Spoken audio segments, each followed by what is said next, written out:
Merhabalar arkadaşlar, ben İngilizce öğretmeni Fatih Ahmet Özdemir. Final evinizde 7. sınıf derslerimizle devam ediyoruz. Today we have two topics. First of all, expressing obligations, and the second one is talking about past events. Let's start with obligations. We have got sometimes obligations in our lives, and we must express these obligations, and we have got model verbs to express obligations. Have to, must, mustn't are some of them. We are going to see the model verbs which expresses the obligations today. To start with should, we use should when we want to give an advice. If our sentence is written with should, that means the person we aim that sentence doesn't do the related action in that sentence. For example, if we say to somebody, you shouldn't drink cold water when you're sweaty, that means we see that person drinking cold water when he is sweaty. The negative form of should is shouldn't, and the situation written above is same about the negative form. Like all the other modal verbs. Guys, this is very important. Like all the other modal verbs, should takes infinitive verb without to after it. Let's say the positive sentence. First of all, we write subject and should, verb 1, object, place, and the time. Guys, should, have to, must, etc. All of them, all the modal verbs are written in the sentence instead of the auxiliary verb.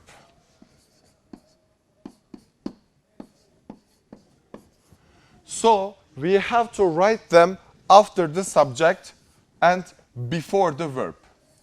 It means between the subject and the verb, we write modal verbs. You should wear your mask when you go out. This is really important, and please do that in your lives. You should wear your mask when you go out. That means I see someone outside who doesn't wear his mask, and I give an advice, you should wear your mask when you go out. He should respect to his elders.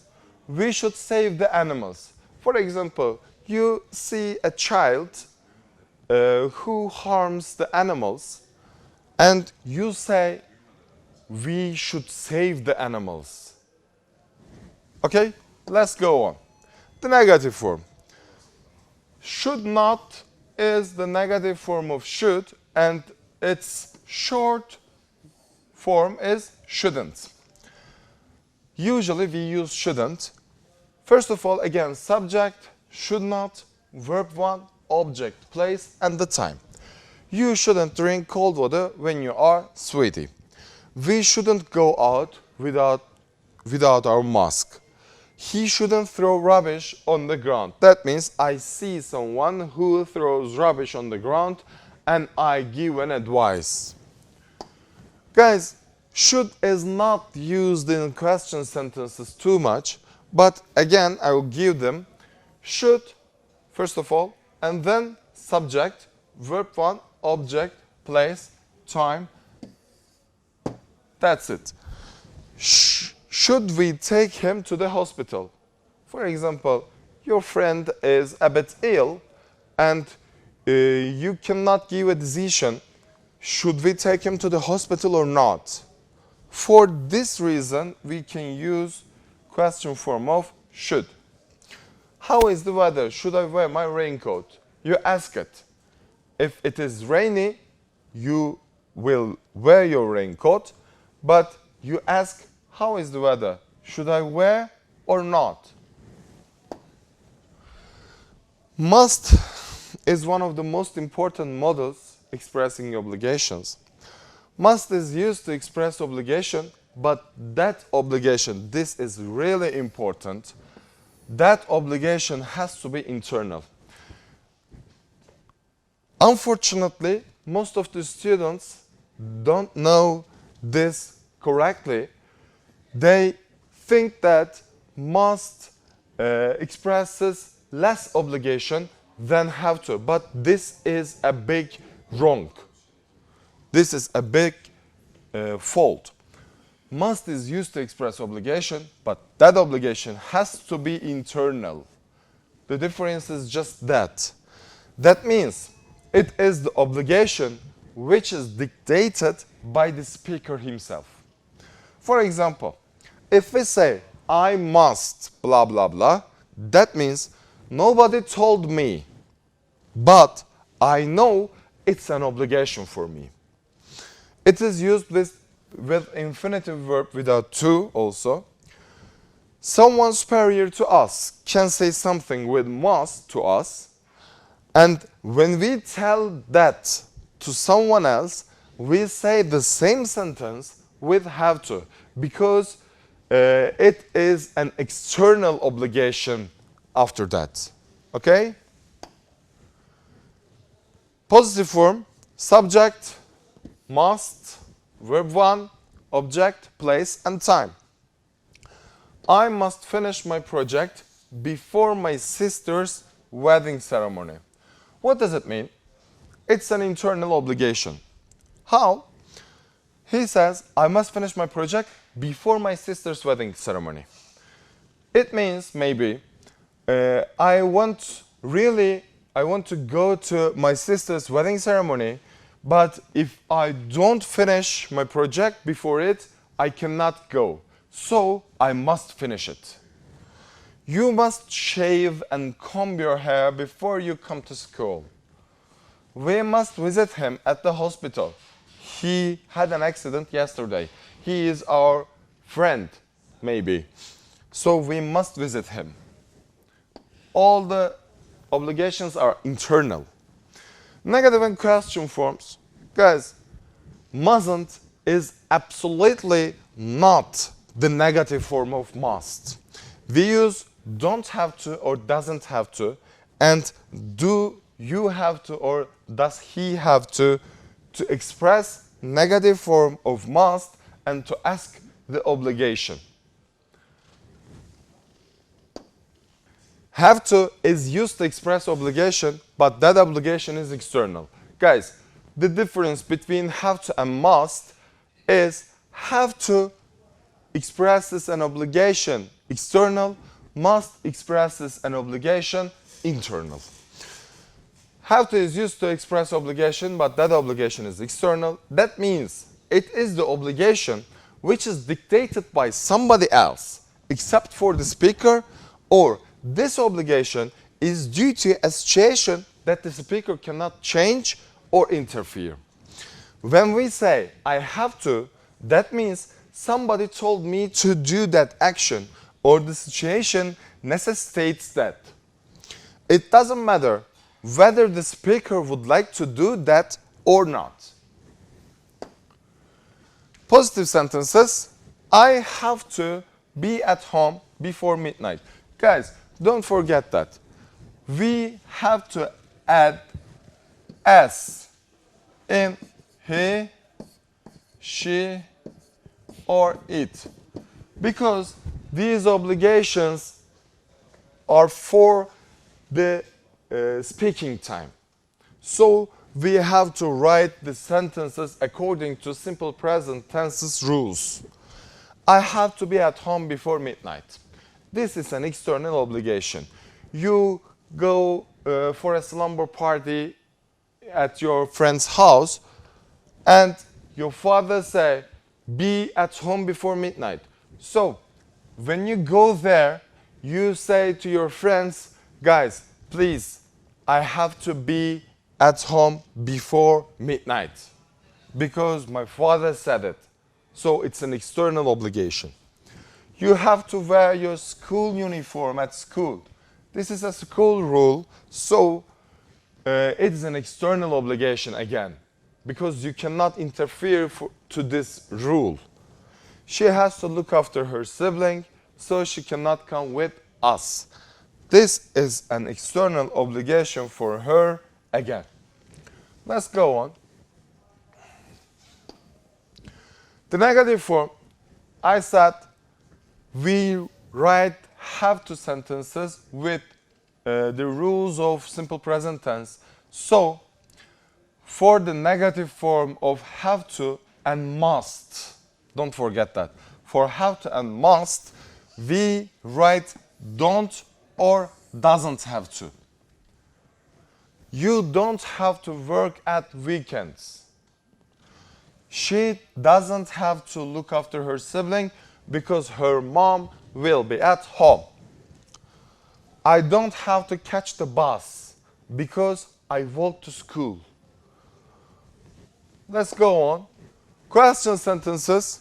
Again, we use do or does to ask the obligation. For have to and must, again. Do, subject, have to, verb 1, object, place and time. Do you have to speak English in your English lessons? Does he have to catch the bus in the mornings? Do you have to work at weekends? These asks the obligations. Mustn't, I said, mustn't is not the negative form of must because it is another model. It's a different modal verb. We use mustn't to express prohibition. As we told before, we cannot use it as the negative form of must. Mustn't is another modal verb expressing prohibitions. Subject, mustn't, verb 1, object, place and time. Guys, mustn't don't have a positive or question sentence. So only we have mustn't. You mustn't drink tea in the classroom. This is a prohibition. You cannot do that. You mustn't cross the street when the light is red. Otherwise, you can get a punishment. You can get a fine. You mustn't stop your car here. It's a no park area. You mustn't smoke at a restaurant. It is prohibited. It is forbidden. Yes, let's go on with talking about past events. Guys, we have memories, we have stories, and we have to tell these stories and memories with simple past tense. We use simple past tense while talking about past events.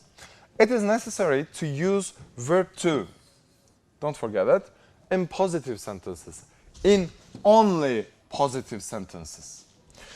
As we convert our auxiliary verb do into did in negative and question sentences, we have to use infinitive verb without to in these sentences. These means negative and question sentences. Let's start with positive sentences. Subject, verb to, object, place and time. I saw my cousin while I was walking on the street. Guys, saw is the second form of see. I saw my cousin while I was walking on the street. She made a delicious cake for her guests. Made is second form of make.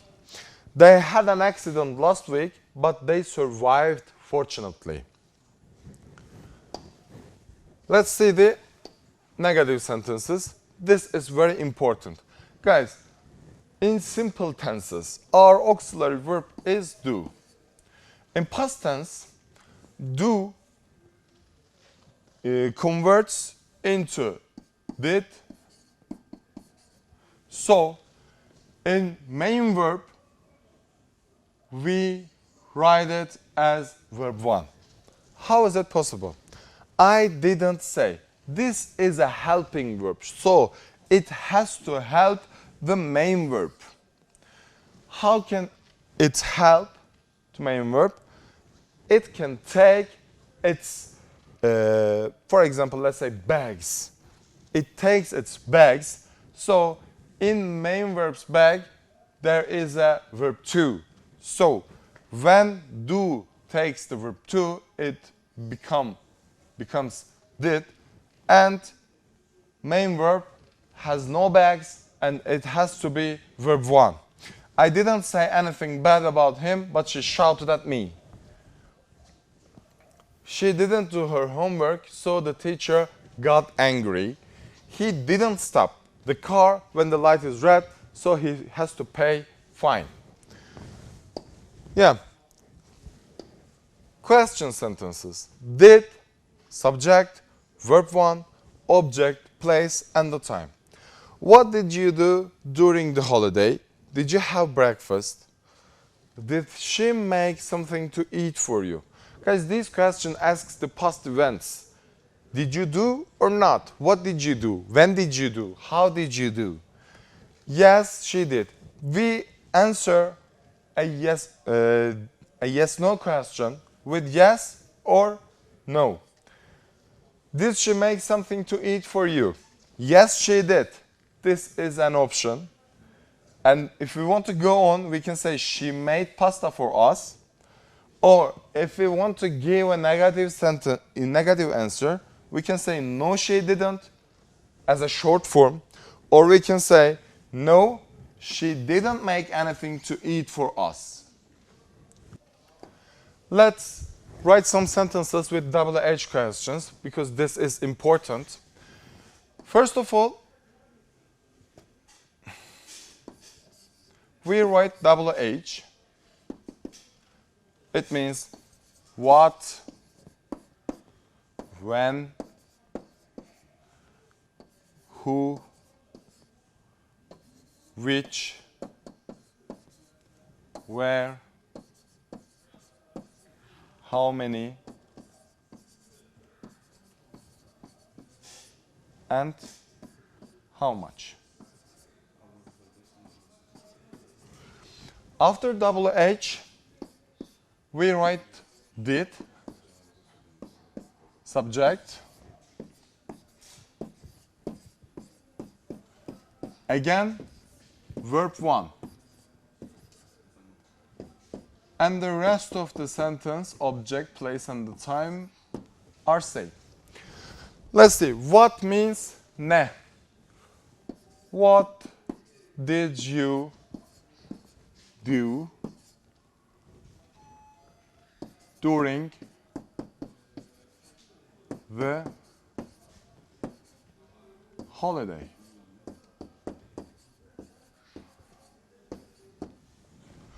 Or when did you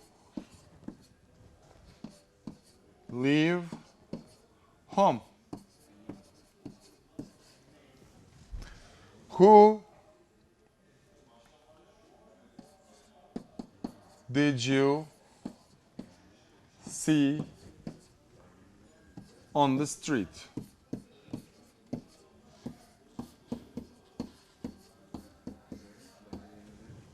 Or which did you buy for her birthday?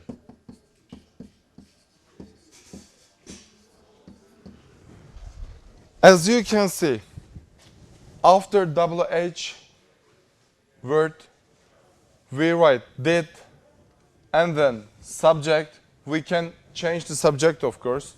Where did he go? We can change the subject. And how many, how much? How many, how much are different from the others? After how many, how much, as we told, they take a noun after did. And then subject, verb, blah, blah, blah. How many pencils did he buy, for example? Guys, this was our last lesson with Final Evinizde. It was really nice to be with you. Take care of yourself and please wear your masks and be aware about social distance. I love you. See you. Take care of yourself.